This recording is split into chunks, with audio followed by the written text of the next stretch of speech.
My view that the majority of the drama is over is based on two insights. One is that if he wanted to take this over, he would have just done it first and foremost. Now, of course, like I said, Elon is unpredictable by nature. Maybe he picked up on something, some communication with the board that he didn't like in the last few days and decided to go more aggressive. But I think that he would have just financially, it would have been the smarter thing to go more aggressive earlier.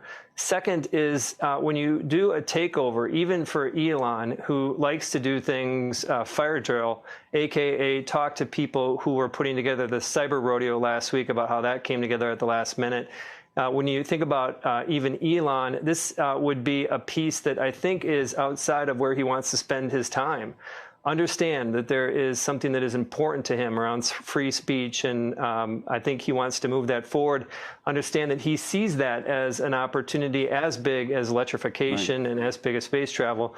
But ultimately, I think that it's just one too many things on the plate for him to take over. Just to finish the thought quickly, of course, I'm pretty judicious when I think about these things and try to put some math around it. Let's say there's a 20% chance he takes it over and the stock doubles. There's probably an 80% chance that the stock's down. I think you put those two probabilities together, and you probably get something, the risk reward is probably neutral to slightly positive, even with all this, because I do think he does want to influence change at Twitter. Therefore, the stock today, right now trading at 45.60, you think should be worth what? I think it's fractionally higher. And the reason why I hesitate to give an exact number, because I think Elon still is going to exercise what only he can do. He's probably the most famous person in the world. Talk a lot about his 80 million Twitter followers, but it's just not Twitter followers. Elon is, he is the pastor. He is the head leader of what is essentially a religion. I'm a believer too. I don't own a Tesla. I think that they're going to be wildly successful.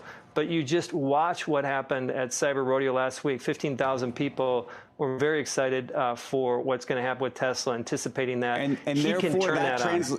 But hold on, Gene, this is the part I'm confused about. That translates to Twitter, even though he's not on the board, still a shareholder. Does he remain? Let's do it this way. Does he remain a shareholder? Yes, I think he remains a shareholder. At 9% or more?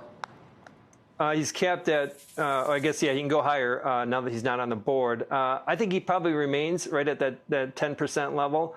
But I think what's going to happen is I could see him just asking people, support me in this, buy a share or two of Twitter.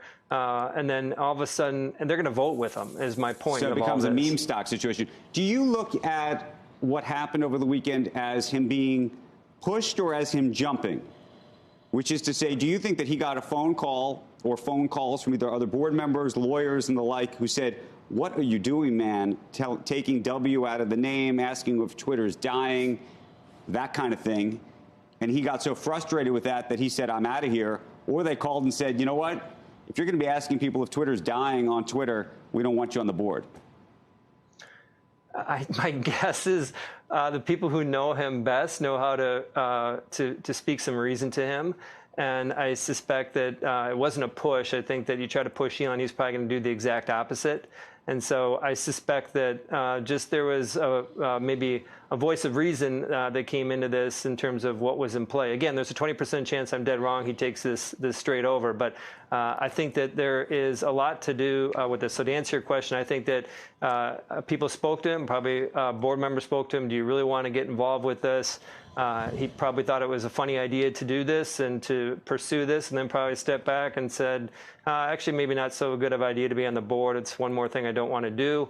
And here we are. But again, I think that the reason why all of this happened hasn't changed. Elon has been frustrated for the past 2 years. That quite remarkable earnings call a couple of years ago after the Fremont shutdown, I think really began this movement for him around free speech.